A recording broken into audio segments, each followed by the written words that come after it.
The SpongeBob SquarePants Movie Game was first released on October 27, 2004 and is often considered the unofficial sequel to Battle for Bikini Bottom since it retained much of what made the previous title such a standout game. At least this is true about the console versions of this game, because for this review I will be talking about the PC version and asking the question of, is this version of the game worth trying out or even possibly as good as its console companions? Let's find out.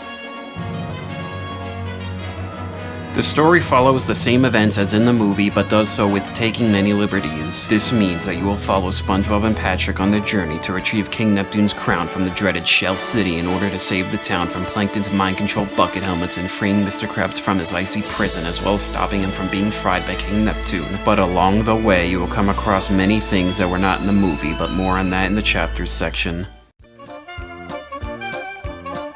The graphics are a combination of drawn 2D backgrounds with 3D models placed on top of them. Now, for the few of you that have watched some of my previous videos, you know that I find this type of art style to be awkward because of just how weird it is to see the 3D models overlaid onto the drawn backgrounds. I mean, I wouldn't even say that the game looks particularly bad, especially since all the 2D backgrounds were clearly drawn with much detail and look straight out of the show, but when you place the models onto them, they just stick out like a sore thumb. This is a point-and-click game in which you must point at what you want your character to do, then click for them to do it. With this gameplay style, you will have to complete many quests by searching for and using items, talking to everyone you can, and exploring the environments around you and discovering their hidden secrets. There are also a few mini-games that are interjected from time to time to break up from the main game.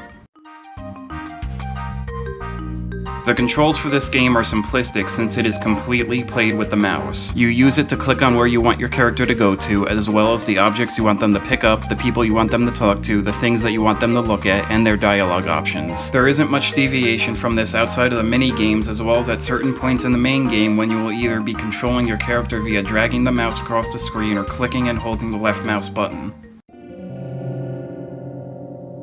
There are 8 chapters within the game that for the most part are based on locations and include plot points from the movie, but with an unhealthy dose of honestly bizarre stuff that was made just for this game. I mean, the chapters start off innocently enough with you having to get SpongeBob ready for the grand opening of the Krusty Krab 2, then preparing him and Patrick for the journey ahead to Shell City, and then there's even an entire chapter dedicated to playing as Plankton and stealing the crown. But when the game strays from the story of the movie, it goes off into stories about solving the case of a missing pearl necklace, trekking through a magical cave to meet a wizard, and even an entire chapter that gets hijacked in order to help out a militaristic group of French invertebrates trying to get an appointment with a chiropractor. Yeah, I remember when that happened in the movie. It was my favorite part.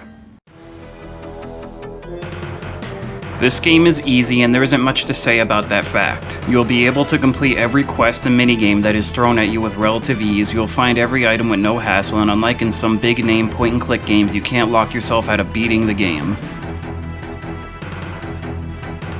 The SpongeBob PC games tend to have something I like to call musical whiplash. Now, what do I mean by this statement? I mean that the music for every location is just so different because it ranges from a happy, lighthearted, and goofy song to a mundane run-of-the-mill song, to randomly change to some high-octane, intense rock track, or to genuinely unsettlingly creepy music, and this happens every time that you enter a different area. Despite this, I wouldn't say that the music is bad, and honestly, I'd say that it is probably the biggest highlight of the game for me. It's just that it's a bit too extreme and over the top in some places, and that feels unnecessary, especially considering the slow style of gameplay that it's playing over. Some examples of this musical whiplash include the County Line, Goofy Goobers, the Chum Bucket minigame, the Military Bunker, Shell City, and the Trench.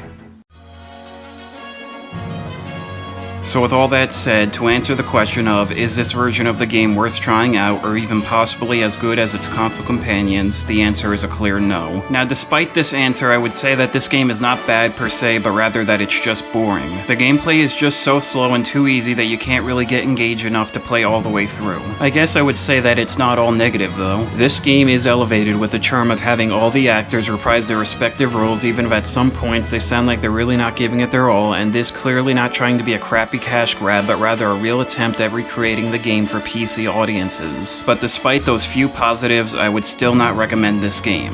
Thanks for watching.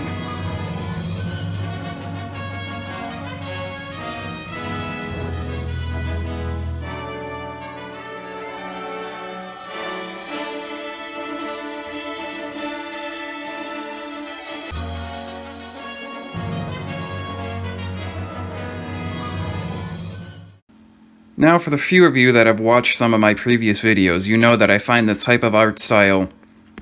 But when the game strays from the story of the movie, it goes off into stories about solving the case of a missing pearl necklace. But when the game strays from the story of the movie, it goes on to... And even an entire chapter that gets hijacked in order to help out a militaristic group of French invertebrates trying to get an appointment with a cryopractor. And even an entire chapter that gets hijacked in order to help out a militaristic group of French invertebrates trying to get an appointment with a I did it again.